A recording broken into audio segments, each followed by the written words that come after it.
சேலத்தில் அனைத்திந்திய தொழிலாளர் கட்சி சார்பாக மாநில மாவட்ட நிர்வாகிகள் கூட்டம் சேலம் தலைமை அலுவலகத்தில் பொங்காலி தலைமையில் நடைபெற்றது.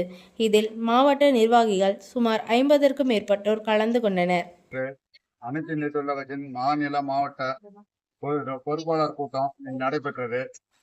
நாங்கள் எதிர்வரும் 26 தேர்தலை நோக்கி இன்று நமக்கு அடுத்தது என்ன நடவடிக்கை பண்ண போறோம் அப்படிங்கிறதுக்காக இன்னைக்கு முடிவெடுத்திருக்கிறோம். அடுத்த எதிர்வரும் கூட்டத்தில் நாங்க யார் கூட ஒத்துழைப்பு கொடுத்து யாருக்கு கூட்டணி அமைக்கிறோங்கிறத அடுத்த கூட்டத்தில் நாங்கள் தீர்மானமா சொல்ல விரும்புகிறோம்.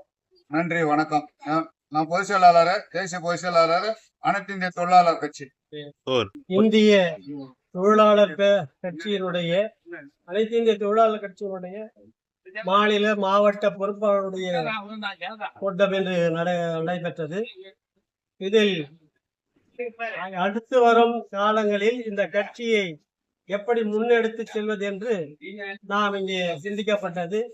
அதன் பயனாக அடுத்து வரும் தேர்தலையும் கண்ணில் கொண்டு இந்த கட்சியை மக்கள் மத்தியில் கொண்டு செல்வதற்கு எப்படிப்பட்ட செயல்பாடுகளை நாம் ஏற்றுக்கொள்ள வேண்டும் இங்கே ஒரு மனதாக அனைவரிடம் வைக்கப்பட்ட கருத்துக்களை தெளிவுபடுத்தப்பட்டது.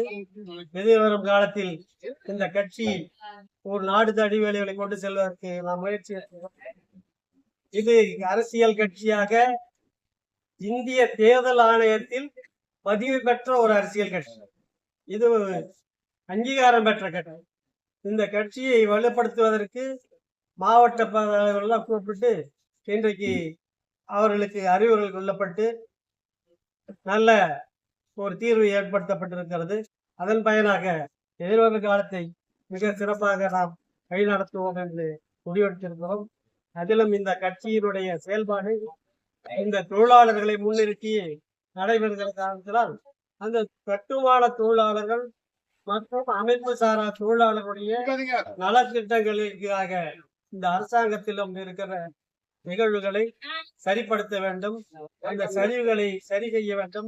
விலைவாசிகளை குறைப்பதன் மூலமாக, உயர்வை தடுத்து நிறுத்துவதன் மூலமாக தொழிலாளர்களுக்கான வேலை வாய்ப்புகள் பெருவாரியாக அமையும் என்ற காரணத்தினால்தான் இன்னைக்கு உயர்ந்து வருகிற விலை உயர்வின் காரணமாக நிறைய தொழிலாளர்கள் வேலை இழப்பை சந்திக்கிற ஒரு கட்டாயம் இருக்கிறது என்பதை அந்த ஆபத்தான செயல்பாடு தடுக்கப்பட வேண்டும். இதற்கு அரசுக்கு என்று சொல்லி நாம் அரசுக்கு உணர்த்துகிற வகையில் இன்றைக்கு தீர்மானங்கள் நிறைவேற்றப்பட்டு அவை அனுப்பப்படும்.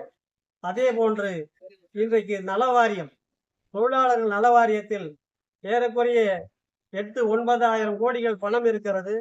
ஆனால் நடைமுறையில் அதனுடைய செயல்பாடுகள் மந்தமாகவே இருக்கிறது.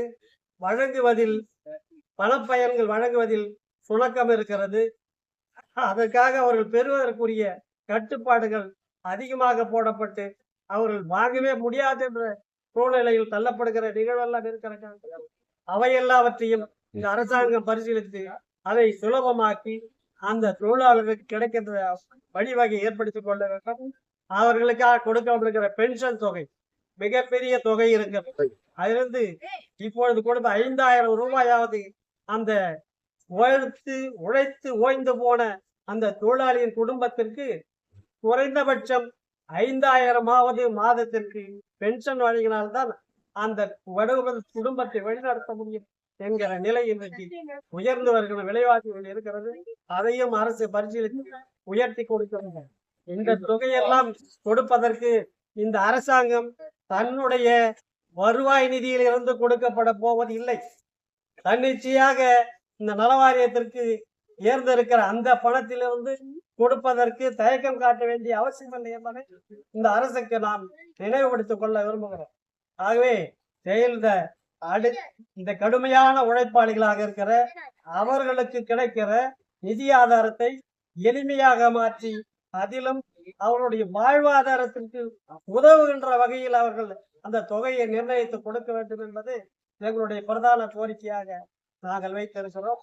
ஆகவே இந்த அளவிலே இன்றைய நிகழ்வு நிறைவு பெற்றிருக்கிறது என்பதை இத்துடன் நாம்